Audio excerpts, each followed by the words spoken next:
তৰুণ গগৈ ডাঙৰীয়া এগৰাকী বিচক্ষণ ৰাজনীতিবিদ আছিল আৰু এগৰাকী ৰাজনীতিবিদৰ উপৰি মানৱতাৰ ক্ষেত্ৰত তেখেতৰ যি নিদৰ্শন সেই নিদৰ্শন জাতিয়ে সদায় মনত ৰাখিব। প্ৰথম কথা, অশান্তি জৰ্জৰ অসমত শান্তিৰ বাতাবৰণ ঘূৰাই অনাৰ বাবে তেখেতৰ যি প্ৰচেষ্টা সেই প্ৰচেষ্টা জাতিয়ে চিৰদিন মনত ৰাখিব। কাৰণ নিশা শিশু মাতৃ কোনো ঘৰত শুব পৰা নাছিল। যি জয়াল পৰিৱেশ আছিল সমগ্ৰ অসমত, সেই পৰিৱেশক শান্তিৰ এটা পৰিৱেশলৈ আনিবলৈ চেষ্টা কৰিছিল আৰু খুব কম সময়ৰ ভিতৰত অসমত গুপ্ত হত্যা বন্ধ কৰাৰ প্ৰচেষ্টা তেওঁ সফল হৈছিল। আৰু এই কথাটোৱে অসমীয়া জাতিৰ কাৰণে আটাইতকৈ উল্লেখযোগ্য অৱদান তেখেতৰ গোটেই অসমীয়া জাতিৰ প্ৰতি। কাৰণ মানুহে গোটেই নিশা উজাগৰি নিশা কটাইছে, বহু মানুহৰ সন্তান হেৰুৱাইছে, বহু ডেকা ডেকা যুৱকক গুলীয়াই হত্যা কৰা হৈছিল। সমগ্ৰ এই বাতাবৰণৰ পৰা উদ্ধাৰ কৰা ব্যক্তিগৰাকী আছিল তৰুণ গগৈ ডাঙৰীয়া। আৰু আমাৰো সদৌ অসম ছাত্ৰ সন্থাৰ যি অসম চুক্তিৰ ওপৰত যি আলোচনা, সেই আলোচনা পাছৰ ডিছকাশ্যনৰ আগে আগে অসমত যিটো পৰিৱেশ হৈছিল সেই পৰিৱেশটোক শান্তিপূৰ্ণভাৱে টেকেল কৰিছিল। আটাইতকৈ ডাঙৰ কথা, অসমত সদৌ অসম ছাত্ৰ সন্থাই আমি স্পষ্টকৈ কৈছিলোঁ সেই সময়ত কাৰ ৰেলী লৈ প্ৰধানমন্ত্ৰী মনমোহন সিঙক আহিবলৈ বাধা দিম বুলি আমি কোৱাৰ পিছত সম্পূৰ্ণ শান্তিপূৰ্ণভাৱে গোটেই কথাটো তেওঁ নিয়ন্ত্ৰণলৈ আনিছিল। আৰু তেওঁ এটা ৱাৰ্ড মাত্ৰ কৈছিলে যে আমি প্ৰধানমন্ত্ৰী পৰ্যায়ৰ আলোচনাত আপোনালোকক জড়িত কৰাম। এটা কথাত আমি সমগ্ৰ কথাটো আমি এৰি দিছিলোঁ আৰু পৰৱৰ্তী পৰ্যায়ত তেওঁ কথা ৰাখিছিল। পাছত কেন্দ্ৰীয় চৰকাৰৰ আমাৰ ভাৰতৰ প্ৰধানমন্ত্ৰী মনমোহন সিং ডাঙৰীয়াৰ লগত তেওঁ নিজে উপস্থিত থাকি এটা আলোচনাত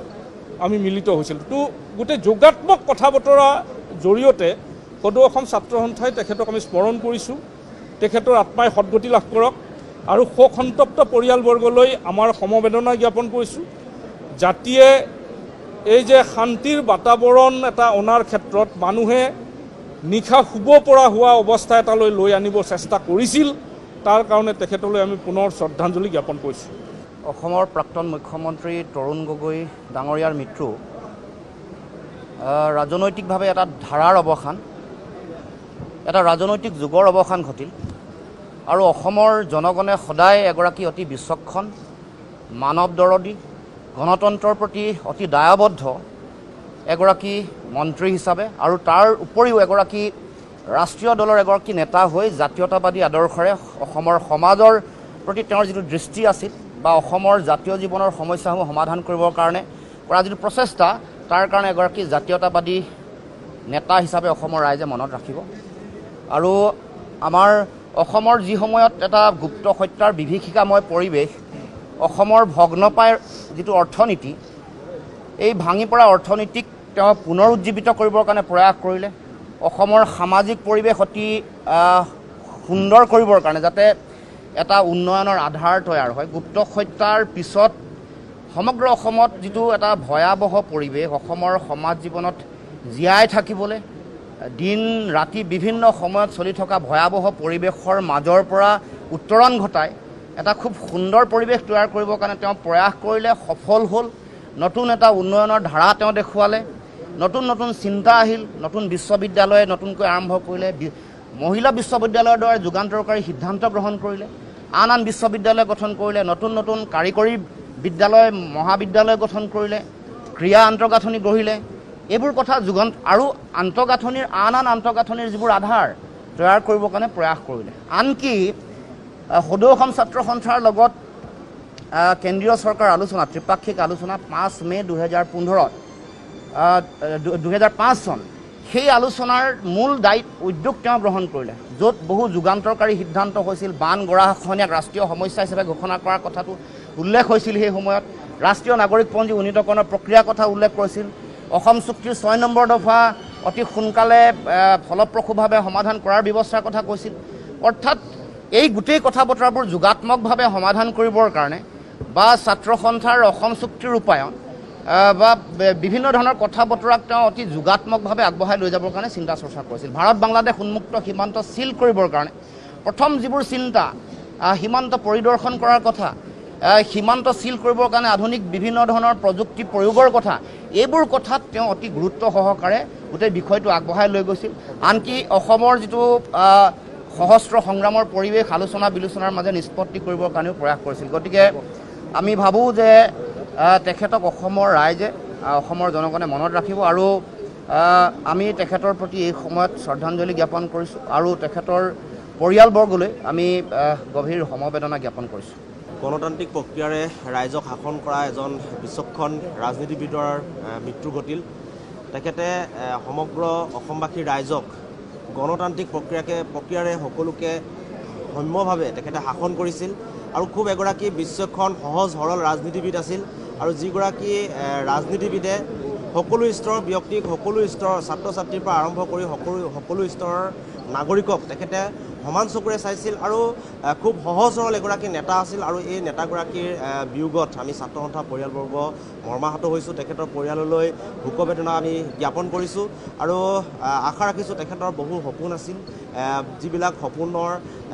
বাট কাটিবৰ কাৰণে তেখেতে চেষ্টা কৰিছিল কিন্তু তেখেতৰ এটা যুগৰ অৱসান ঘটিল তেখেতৰ মৃত্যুৰ লগে লগে আমি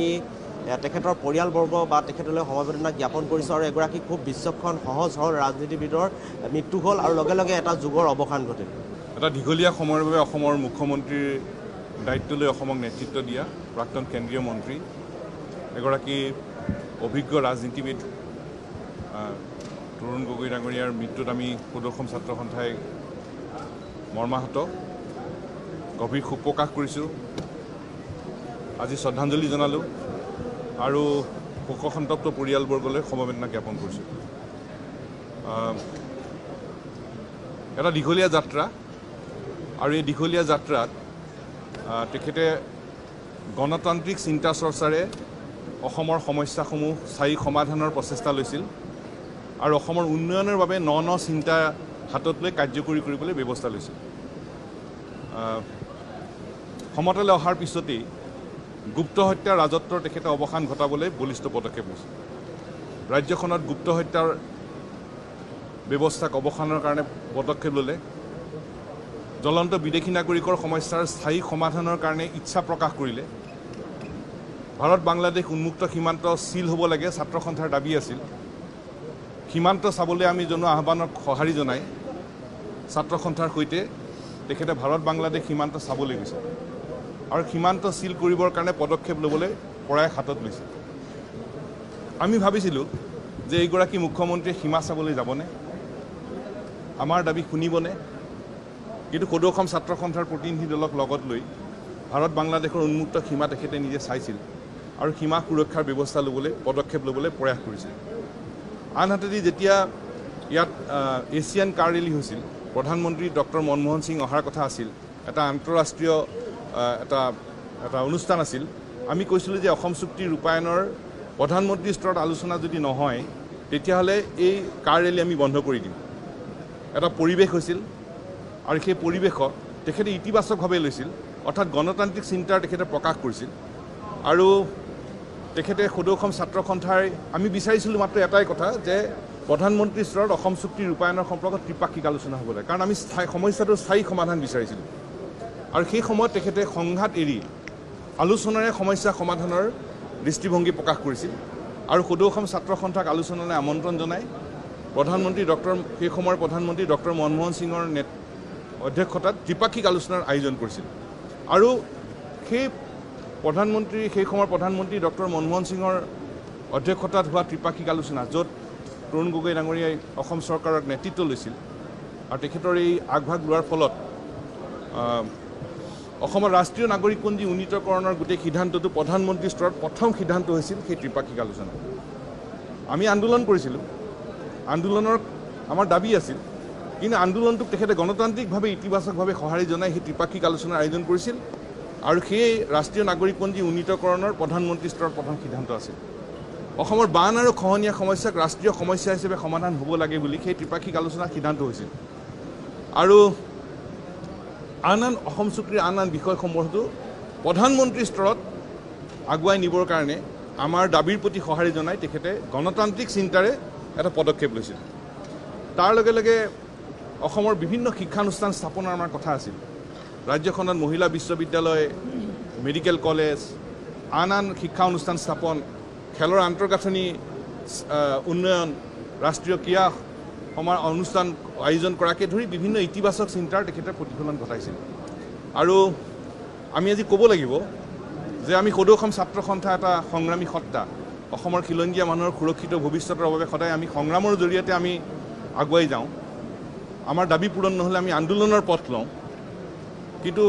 তৰুণ গগৈ ডাঙৰীয়াই আমি কৰা প্ৰত্যেকটো আন্দোলনক তেখেতে গণতান্ত্ৰিকভাৱে মুখামুখি হ'বলৈ চেষ্টা কৰিছিল। সেইটো তেখেতৰ গণতান্ত্ৰিক চিন্তাৰ এটা প্ৰতিফলন আছিল। আৰু আমি ভাবোঁ যে আন ৰাজনৈতিক নেতাসকলেও এই গণতান্ত্ৰিক